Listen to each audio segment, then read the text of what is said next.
కబ్జా అయిన భూముల మీద నెల రోజులైనా సమాధానం చెప్పనందుకు ఆత్మకూరు మున్సిపల్ కమిషనర్ పై ఆగ్రహం వ్యక్తం చేసిన రాష్ట్ర కల్లుగీత అధ్యక్షులు నాగరాజ్ గౌడ్, కాంగ్రెస్ మండల అధ్యక్షులు పరమేష్, ఆత్మకూరు టౌన్ అధ్యక్షులు నల్గొండ శ్రీను, మక్తల్ కాంగ్రెస్ మండల అధ్యక్షులు తులసిరా యాదవ్లు పాల్గొన్నారు. నాకు వాటి రిపోర్ట్ దొరకలేదు, దొరికినాక రిపోర్ట్ ఇవ్వమన్నా ఆల్రెడీ కలెక్టర్ చెప్పిండు, నీకు పాత కలెక్టర్ చెప్పిండు, ఇమీడియట్లీ 2 ఐడెంటిఫై చేయమని చెప్పిండు.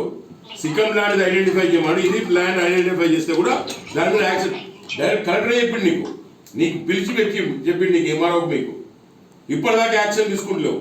ఆ 4 సంబంధించినటువంటి సర్వే నెంబర్లా నేను చెప్పిన క్లియర్ కట్గా సార్ మీరు దయచేసి అది పెట్టండి సార్. ఈరోజు ఆత్మకూరులో జరిగినటువంటి ప్రభుత్వ భూములకు సంబంధించి మార్కెట్ యార్డ్ కానీ, మరియు చెరువు దగ్గర ఉన్న సికమ్ ల్యాండ్ కానీ, వెంకటేశ్వర స్వామి భూములు కానీ, అయ్యప్ప స్వామి భూములు కానీ, బాలబ్రహ్మేశ్వర స్వామి భూములు కానీ, ఇవన్నీ కూడా ఎంఆర్ఓ గారు సర్వేయర్ గారిని పిలిపించి తప్పకుండా వీటిపైన సర్వే చేయించాలి ఇమీడియట్లీ. ఆల్రెడీ ఎండోమెంట్కి సంబంధించినటువంటి అసిస్టెంట్ కమిషనర్ గారి దగ్గర మరియు ఈఓ గారి దగ్గర కూడా మాట్లాడి వాళ్ళందరూ కోఆర్డినేషన్ చేసుకొని ఏదైతే మేము చెప్పినటువంటి ఏవైతే సర్వే నెంబర్లు ఉన్నావో వాటిని రేపటి నుండి వాళ్ళు సర్వే చేసుకొని ప్రభుత్వ ఆధీనంలోకి తీసుకొని దాంట్లో ఎవరైనా ఎంక్రోచ్మెంట్ అయినటువంటి దాన్ని కూడా ఐడెంటిఫికేషన్ చేస్తారు.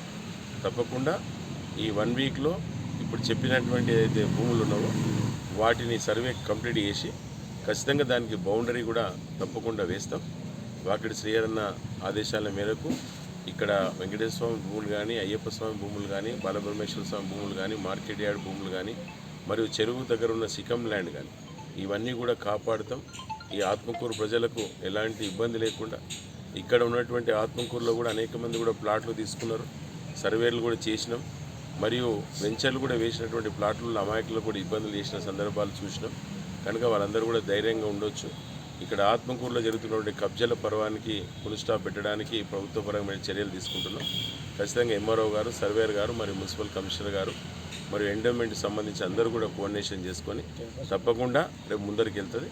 ఈ 10% ల్యాండ్ కూడా కలెక్టర్ గారు, ఇన్ఛార్జ్ కలెక్టర్ గారు ఉన్నారు, ఇన్ఛార్జ్ కలెక్టర్ గారి దృష్టి కూడా తీసుకుపోవడం జరిగింది. దాని మీద సమగ్ర విచారణ చేపిస్తున్నారు, సర్వేలు కూడా చేపిస్తున్నారు. సర్వే చేసిన తర్వాత దాని తర్వాత తదుపరి చర్యలు తీసుకోవడం జరుగుతుంది.